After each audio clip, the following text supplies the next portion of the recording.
my cute little champions, I welcome you all to day 61 of scoring 99% in 99 days. Today, as promised, we are going to have a mock test on the chapter Our Environment. So, this chapter is really small, okay? Gives you easy questions most of the times, but at times could trick you out with some tricky questions. So let's take away all the doubts, let's clear all of them, and let's solve lots and lots of questions, my dear children. And I hope you remember, from tomorrow we are going to start solving sample papers. So be serious, be seriously present. The first sample paper will be from science. Okay, so you will be having chemistry, physics, bio separately. So be prepared for it. Okay. Take a pen and paper and be prepared. We will be there at the different time zones. We will let you know the time zones through the community post and also through the WhatsApp channel. So that's all. Let's begin the mock test. I hope that you are done with the questions from physics, and now it's time for a little bit of biology, where we are going to deal with the chapter that is Our Environment. So previously I did few questions, okay, the previous year questions that have come in the PYQ session. So if you have not attended it, if you have not seen it, if you want to know what type of questions are being framed, you can watch that video also, and plus this video also. Together, if you solve all the questions, it will give you a rough idea of what type of questions could come, and also how a similar type of question is framed in different languages. Okay, in different style, not languages obviously, but yeah, in different manner.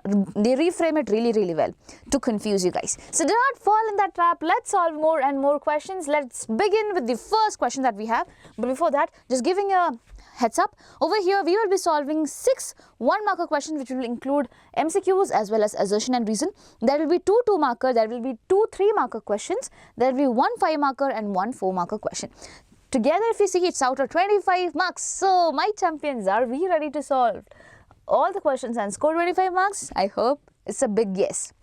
Chalo. Question number 13. 12 questions are being solved in physics, right? So, which of the following chemicals cause thinning of the layer P? What is the layer P over here? You see, this is the earth and there is a layer P, and this layer P is not allowing the sunlight to basically pass through it. Okay, I'm not saying it's not allowing the sunlight, probably it's not allowing a type of radiation to pass through it. So, I'll call this layer P as what? As the ozone layer, because we have ozone layer which kind of protects us from the harmful UV radiations, of what? Of the sun.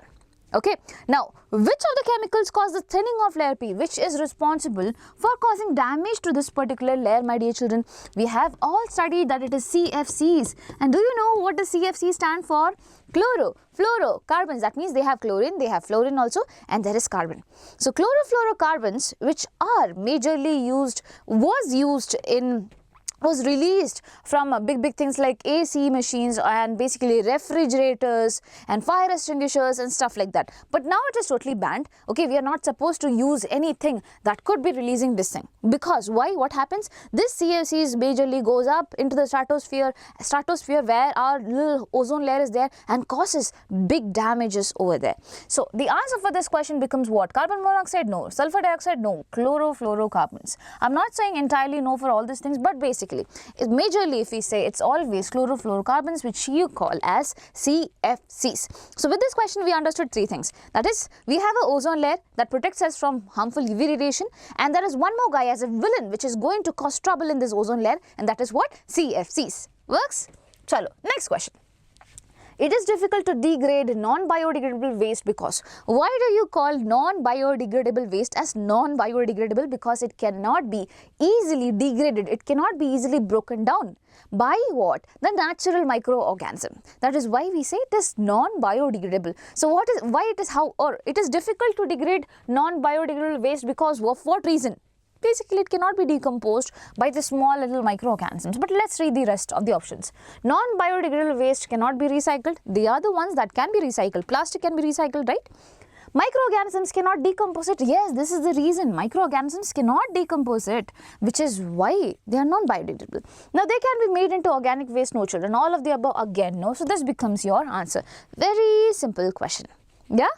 Now, going ahead with the next question. The disease caused due to depletion of ozone layer is. So I said ozone layer is there for protection from what? From the harmful UV radiations that come from the sun. So sun is not just giving us UV radiation. There are so many types of radiations. Okay, there is visible light. There are different wavelengths. Okay, some wavelengths basically pass through. Some wavelengths is not being stopped. So this thing is UV radiation, which we do not want in too much amount, because if this radiation comes into our planet Earth, okay, so what happens is that basically the human beings which are living over here, they will be kind of very much affected because of this. Why so? Because UV radiation can cause what, children? It can cause skin cancer. First thing. Second thing, cataract. It can lead you to be immune deficient. You won't be really strong. Your immune system is going to go down. So these are the three things that could be caused because of the harmful UV radiation. So the disease caused due to depletion of ozone layer. So if this ozone layer is getting depleted, the sun rays are going to come in, the UV rays specifically in the sun rays, yeah. And this is going to cause what? Skin cancer. Throat cancer is there? No. Skin cancer is there? Yes. Blood cancer? No. Oral cancer? No. So this becomes your answer. Cool? Fun? Okay.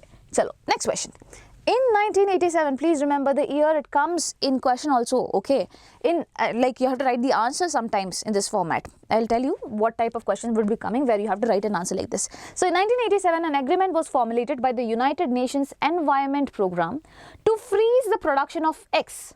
So some people, that is United Nations Environment Program, came in and they thought of freezing the production of something that is known as X. Why? Because it was depleting something that is known as Y. So if you ban X, probably this thing, depletion of this Y would not be happening. What is this X that causes depletion of Y? This Y is ozone layer, my dear children. And what is this X? It is CFCs. So CFCs were banned so that it do not cause the depletion of the ozone layer. So X and Y respectively what CFCs as well as ozone layer. So this becomes your answer.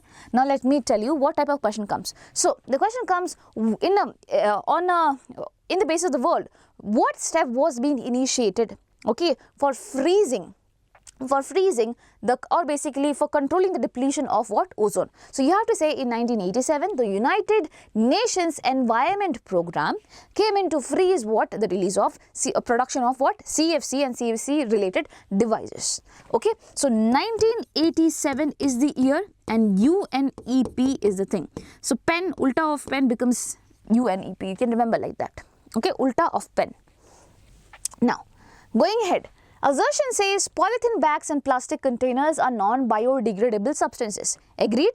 You know that polythene, we are not supposed to use polythene bags because it cannot be easily degraded by the natural microorganisms which are there in the environment. Which is why if we want to degrade them, we have to heat it, and then while we heat it, probably there are so many gaseous things which are not really good for us. It is being released in the environment. Okay, if we treat it with chemicals, again, these are going to seep into the soil. From the soil, it will get into the water, and the water is something that we drink. So again, we are only affected in whatever ways we do. So polythene bags and plastic containers are definitely non-biodegradable substances. I will say this is truly correct. Now, reason says that they can be broken down by microorganisms into natural, simple, harmless substances. No, children, it is not biodegradable waste. It is non-biodegradable waste. So this becomes a wrong thing. This is wrong. So I'll say assertion is the only thing that is true over here. So assertion is true and the reason is what, children? False. Cool. Works. Chalo. Next question. Assertion says ozone is both beneficial and damaging. So as of now, I have just told about the beneficial aspect of ozone. That is, ozone forms a layer and protects us from the UV radiation. This is there. This ozone layer is being formed in the stratosphere. We have different atmospheric layers, right? So there is stratosphere. Okay. So there is troposphere, which comes first. Then comes stratosphere. Then comes mesosphere and stuff like that. Now Earth is somewhere over here. Okay, so basically, if the ozone which is there over here comes down to this particular level, that is ground level, here it is not really good. There it is providing protection and everything, but here in ground level it is not good. Why? Because the ozone molecule which is O3, if we breathe it in, okay, if we breathe in this particular content, it can lead to respiratory damages. It can lead to respiratory damages, my dear children. And this guy can go react with other substances also, and that other substance, if we inhale, then also we get so lots of problem. So anyways, if we see in the ground level, it is not really good. In stratosphere, it is really, really good. So it is both beneficial and damaging. I agree to that. Okay, I agree to that. Now reason is, stop the release of chlorofluorocarbons to protect the ozone. Stop the release. It is not a reason. Okay, it is not a reason which says that ozone is both beneficial and damaging. The reason should have been what? Ozone basically is beneficial as it protects us from the UV radiation, and damaging because it basically causes respiratory issues in the ground level. That could have been the reason. But here the reason says stop the release of chlorofluorocarbons to protect the ozone. This statement is true, but it is not the reason for the assertion. It is not explaining the assertion by any chance. So I'll say assertion and reason is true, but the reason is not the correct explanation of what? The assertion. So B becomes the answer. Both assertion and reason is true, but the reason is not the correct explanation of what? The assertion. Works? Cool? Easy, no? Yes. Now next thing. Now comes the 2 marker thing. How is ozone both beneficial and damaging? The one that I explained you right now. So ozone is beneficial. Why? Because it protects us from harmful UV radiation. It is damaging. Why? Because in ground level, it can cause what? Respiratory issues. Now how can we prevent the damaging effect of ozone? How can we prevent, children? We can stop using things which would be releasing what? CFCs. We can stop using things that would be releasing what? CFCs, or what do you call as? You have to write the whole thing. Chlorofluorocarbons. For example, chlorofluorocarbon releasing refrigerators and stuff like that. Okay, now we have different things which are not going to release all these things over here. So use those devices. Why to use these things? So that is how we can control. Let's see the answer. So why it is both beneficial and damaging? I will start with damaging. So damaging as it's deadly poison in the ground level, as it causes respiratory issues. Beneficial because it shields the surface of the earth from the radiation of the sun, which could cause, you have to write, which could cause diseases like cancer.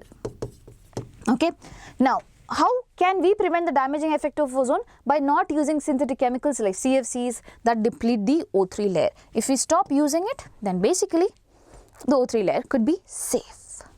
So this is how you have to write the answer. First write the beneficial, because in the question it is beneficial, then write about damaging, then write the third part, that is what is the answer for this. Cool? Give a space and write. Now, going ahead to the next question. What are the causes and what are the steps being taken to limit the damage of ozone layer? You see how many questions are being coming around this particular topic. So, what are the causes of what? Depletion of the ozone layer. I told you it's CFCs. It is CFCs. So, if you want, you can elaborate and write. This CFC which is there, okay, it has, this is C, it has 3 chlorine. And 1 fluorine, okay. This chlorine which is there, it goes and reacts with O3. And what happens? Basically, O3 is getting broken down to O2 and O. And the Cl is going to basically combine with this particular O, giving rise to ClO. Over here, haven't you broken down this O3? Haven't you broken down this O3? So I can basically, if you want me to write properly, I can write it like this also. So this Cl that you see over here, it is going to affect O3. It is going to break down this O3 into O and O. And then now this O basically reacts with Cl to give you what? ClO. Anyways, haven't you broken down the O3? Yes, you have broken down the O3. Okay. Now, what are the causes? Basically, the use of CFCs is the cause, and this is how you have to take. What steps are being taken to limit the damage of ozone layer? I told you in 1987, what committee was made? United Nations Environment Program, which said that we are going to freeze. The production of CFCs. That's how we can protect our mother nature from the harmful effect of environment, you also say UV radiation. So synthetic chemicals like chlorofluorocarbons, which are used as refrigerants and fire extinguishers, are the main reason for depletion of ozone layer. If you want, you can explain that with the thing that I made over here. Now, going ahead, the steps taken to limit this damage, many developing and developed nations have signed and are obeying the directions of UNEP, okay, to freeze or limit the production and usage of what? CFCs, the one that I said. So, please underline UNEP, underline CFCs, it's all important, underline refrigerants and fire extinguishers, very much important, okay. Now, 21st question, this is a 3-marker question, my dear children. Plastic cups were used to serve tea. Understand this question, okay. First of all, we had plastic cups to serve the tea in trains in early days. This could be returned to the vendors, okay, cleaned and reused. Later, kulhards were used instead of plastic cups. Now, paper cups are used for serving tea. Why is it so? Why first plastic cups were there and why was it replaced? First thing, the plastic thing that you see over here, children, you already know it is non-biodegradable. And we human beings are not law abiding. Basically, what do we do, children? Basically, there are, just a second, okay, I'm checking my mic, okay. So, basically, this non-biodegradable, no one goes and gives the vendor, okay, take it back, it's okay. They just throw it everywhere. We, not they, we people just throw it everywhere. We should not be doing it, okay. I'm including me also, because somewhere, at some point of time, I might have also done this. But what I have been taught is that we should be never throwing things outside, okay. You have a dustbin at home, put it there, carry the waste, it's okay. Have a different a set of things to carry your waste material, it will be really good, okay.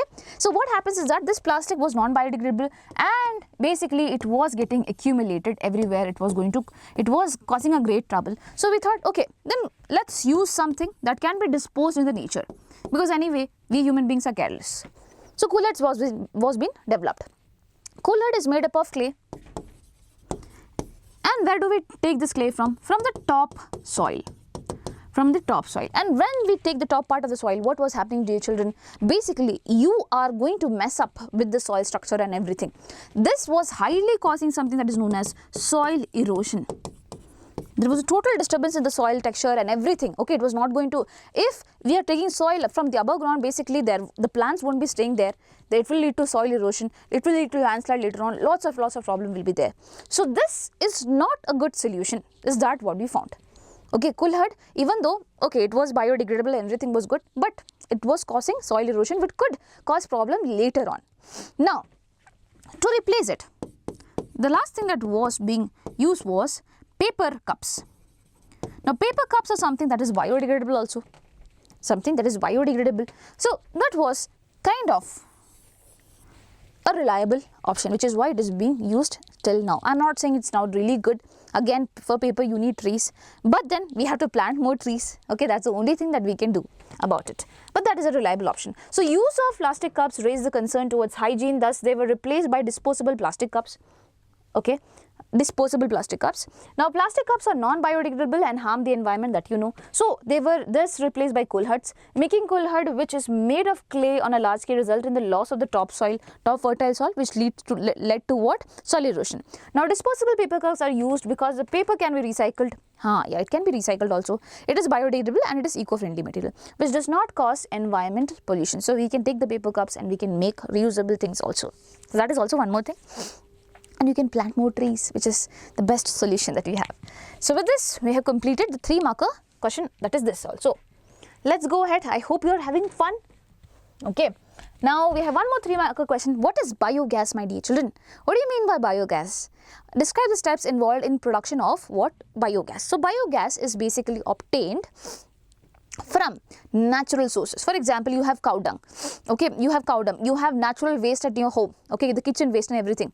If you are using them, okay, if you are using them for the production of some form of gas, this gas is basically would be containing mostly methane.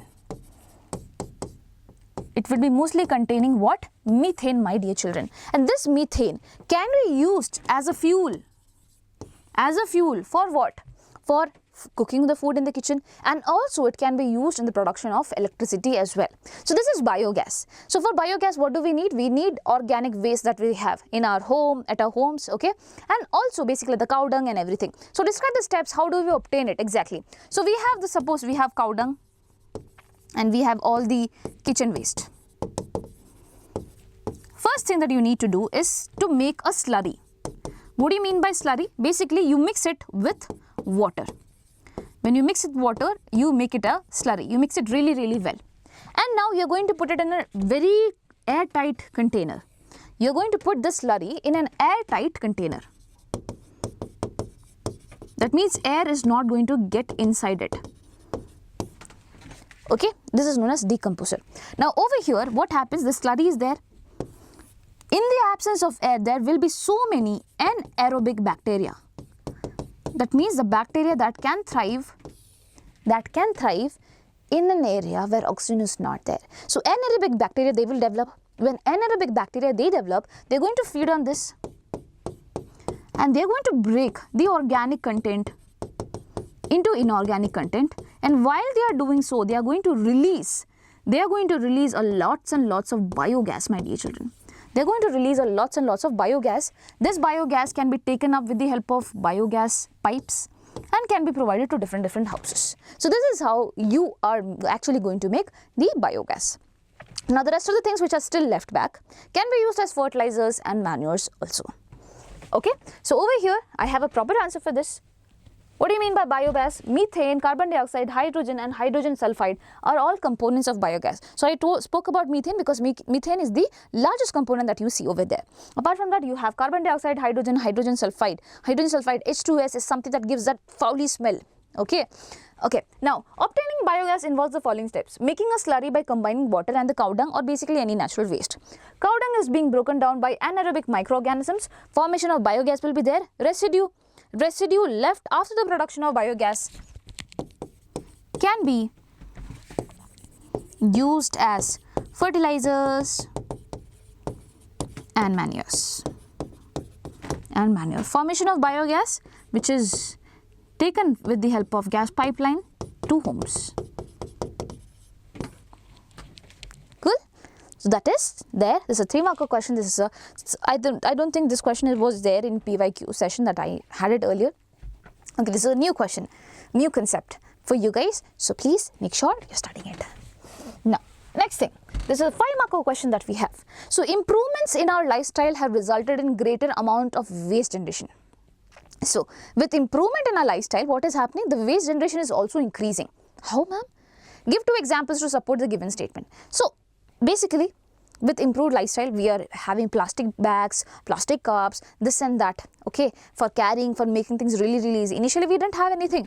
When our parents were there, when the parents were born, they didn't have a proper thing to basically carry out a lot of things. So that's when the plastic bags and everything were invented. So this was improving the lifestyle. It was making it really easy for carrying things. But this plastic bags and everything that were used, don't you think it is creating problem? Yes, because it is what? A non-biodegradable waste, which is there. Okay, it is a non-biodegradable waste which is there. So this is one example. Now suggest one change that we can incorporate in our lifestyle in order to reduce non-biodegradable waste. How can we reduce the non-biodegradable waste? Recycling of things, right? Can't we recycle the things, reuse the things? What is there? For example, I get a plastic bag from somewhere. Rather than throwing it away or basically doing something with it, I can reuse it so that next time someone gives me a plastic bag, I say, no, I have it already. That thing can be done at least for the non-biodegradable waste. If there is no option to delete it overall from my life, at least this can be done, right? So that becomes your answer. Now, the following organisms form a food chain. Insect is there. Insect is eaten by hawk. Insect, hawk, grass, frog and okay, fine. You have so many organisms over here. We have to make a food chain. Chalo. Grass is a producer, so grass becomes the first trophic level. Okay, grass is eaten by insect. Okay, grass is eaten by the insect. Shall I say the insect is eaten by the frog?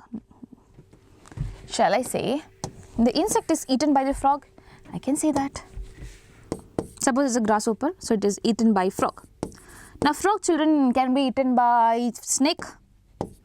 Can be eaten by snake, and snake can be eaten by what?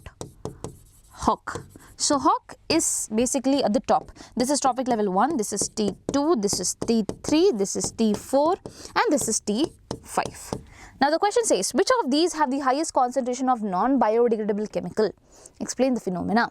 So it is asking you which among them will be having the most amount of non-biodegradable chemical, most amount of chemical. So I will say the answer is hawk. Why? Because there is a process that is known as biomagnification. There is a process that is known as biomagnification. And what does biomagnification means? Biomagnification means, such as in grass level, if you have some chemicals, if you have some amount of chemicals over here, these chemicals are taken up by insect. So you have, and it is not just one grass it is feeding, it will be feeding multiple grasses. So obviously it will have more amount of chemicals over here. And the bad thing about these chemicals is that it cannot be broken down. These chemicals are not getting broken down. So basically what is going to happen, children? They are going to accumulate. They are going to accumulate. It is not getting broken down in our body, so it accumulates as such. So what will happen? This insect is now eaten by a frog. This insect is now eaten by a frog. Obviously it won't eat just one insect, it can eat multiple insects. So that means one insect, for example, it has 3 mg of chemical, other insect has 2 mg of chemicals. Now the frog is basically 3 plus 2, it has 5 mg of chemical in it. And this 5 mg of chemical is still there, it is getting accumulated there. Now this frog and another frog is being eaten by snake. So snake will have more. So anyway, whatever you do, it is not like energy. Energy only 10% goes up. It is not like energy. These chemicals which are there, it is getting accumulated. Okay, it is getting accumulated. This process is known as bioaccumulation, where things are getting accumulated. Now, because of bioaccumulation, what is being caused? Biomagnification is being caused. Its amount is being increased in a greater level. So now we have all this. So which of this will have the highest concentration of non-biodegradable chemicals? Name the phenomena. It is biomagnification, my dear children. Okay, and it will be hawk that has the highest amount of what? Concentration of what? Non-biodegradable chemical. Works. Now how will you write the answer? Let's see. First thing, improvement in lifestyle. So more use of disposable items like paper plates, plastic items, polythene, etc. is there, which is why improvement in our lifestyle has resulted in greater amount of waste generation. Why? Because we are using most amount, we are using disposable items like paper plates, plastic items and polythenes. Now what can be done, children, to reduce this? Basically changes in packing. Suggestion: reuse of polythene bags and plastic containers. That can be done. Now which of this will have the highest concentration of non-biodegradable? It will be hawk, because it has highest concentration of non-biodegradable chemicals, and this phenomenon is known as biomagnification. Why is hawk having a lot? Because it is at the highest trophic level. Hawk is at the highest trophic level. Hence, bioaccumulation would lead to what? Biomagnification. Hence, bioaccumulation of the toxic chemicals would lead to biomagnification. Okay. Now, we have one last question, which is a 4-mark question. Okay, it says that biosphere is a global ecosystem composed of living organisms and abiotic factors. Living organisms becomes the biotic factors, and the other ones are abiotic. For example, the air we breathe in, everything is coming under what? Abiotic factors. Now, an ecosystem is defined as structural and functional unit of the biosphere comprising of living and non-living environment that interact by means of food chains and chemical cycles, resulting in energy flow, biotic diversity and material cycling to form a stable self-supporting system. It's just talking about ecosystem and everything. Okay, now this diagram that is shown over here, states what? Shows a food web from the seashore. The mussels can be described as, the mussel which is there, it can be described as what? Which trophic levels do they occupy, my dear children? So, it is written the microscopic animals which are there, it is eaten by, they are eaten by the mussels. Now, they are microscopic animals, my dear children, and animals, do you think that they can basically make their own food? No, they are also going to depend on what? Some producers for sure. They are also going to depend on some producers for sure. So, if this is producer, microscopic animals becomes the primary consumers. They would be consuming this guys first. And mussels will become what? Secondary consumers. They are going to feed on the primary consumers. So, these are going to be secondary consumers. So, I can say mussel can be described as what? A secondary consumer. Okay.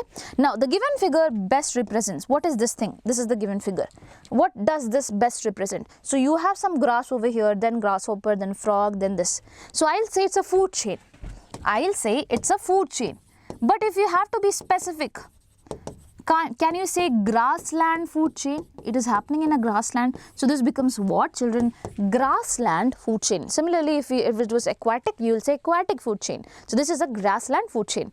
Now write the features of food chain. What is the features of food chain? I think the question is wrong. It was food web.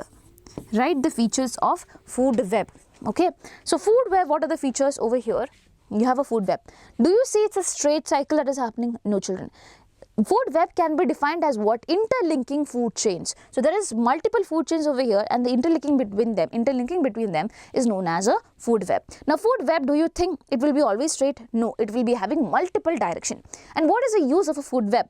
Food web basically helps in what? Maintaining the stable ecosystem. For example, if this guy is not getting the food, okay, this guy is not getting, it can feed on some other organisms or some other thing for food. That is what you mean by food web. Food web is basically interconnecting things. So if suppose barnacle is there, it does not feed on this organisms, basically it can feed for something else which is there in some other food chain.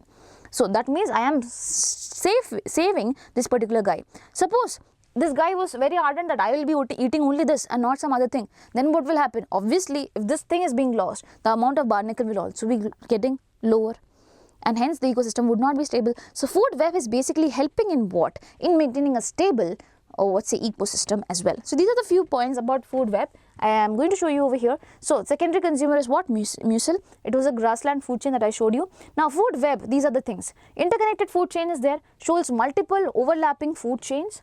Multiple pathways are there, energy flows through various routes. Ecosystem stability, it ensures that ecosystem balance if one species declines. If one species declines, there will be other organisms on which others could feed on. Now, energy flow transfers energy from producers to the consumer and decomposes. That energy flow is also there in the food web. So these are few features of what? The food web.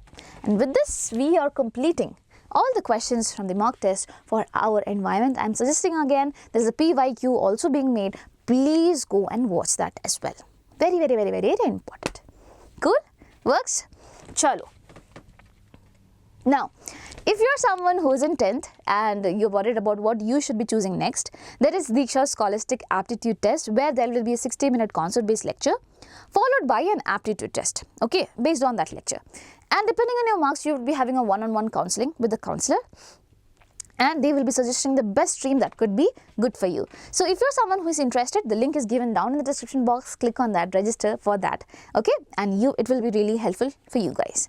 And if you think that this video which we took is helpful for you, do not forget to show us your love by subscribing to the channel and also commenting down if the video was good or if the video was bad.